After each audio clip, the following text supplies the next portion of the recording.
Jabez was honored more than his brothers, and his mother named him Jabez, saying, "Because I bore him in pain." This is the important part. Jabez called on the Lord, Jabez called on God of Israel, saying, "Oh, that you would bless me and enlarge my borders, and that your hand might be with me, and that you would keep me from hurt and harm." And God granted him what he asked. That's it. He prayed, and God granted him what he asked. A man by the name of Bruce Wilkinson wrote a full book on 2 verses in the Bible. How much more do you need to know when it says he asked and he received? So another thing of prayer that I've learned just recently, we pray for our friends, we pray for our family, we pray for the people in the church. But it hit me recently as I was at a hockey game. There's other people to pray for. And I ran into somebody who didn't know I prayed for him, but he needed prayer. So we take 10 seconds out of our time to pray for him. And that's one of the things that we should all strive to do, is pray for people even though they don't know we're praying for them. Pray for people that need help that may not even know they need help.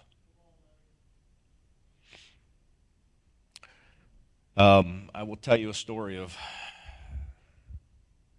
let me get back to that.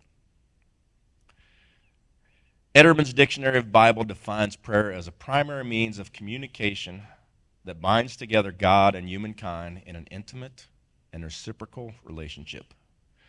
Its foundational assumption is the belief that the Creator of the world is both available for human address and committed to a divine human partnership that sustains and, when necessary, restores the world in accordance with God's creational design. So prayer is our way to communicate with God. Prayer is our way to be closer to God spiritually and fully. It's our only means of contact with God is through prayer. Prayer doesn't have to be asking for something. It can just be a communication that we have with God. So sometimes when we pray, you get what you need and not exactly what you asked for. So, these are some takeaways from prayer. This is evident with the story of Mike Mazzalongo. They prayed to enlarge their church. They didn't, but they enlarged Christ Church, which is more important. Sometimes God's plan takes time. I don't know how long my mom prayed for me. It took me a while to get back to the church. It didn't happen overnight. It wasn't like she prayed Sunday morning and Monday night I was back at the church. That's not the way things work. We have to be patient with God. He's patient with us. We got to be patient with God. God may only show you a little bit at a time. You pray for something and you might only get this little snippet. And when that's done, you might get another little snippet. It's kind of like Google Maps. Go 5 miles and turn left. Well, you don't get another direction till you get that 5 miles and turn left. So you have to do what God asks you to continue to get more detail. The more you pray, the closer you become with God.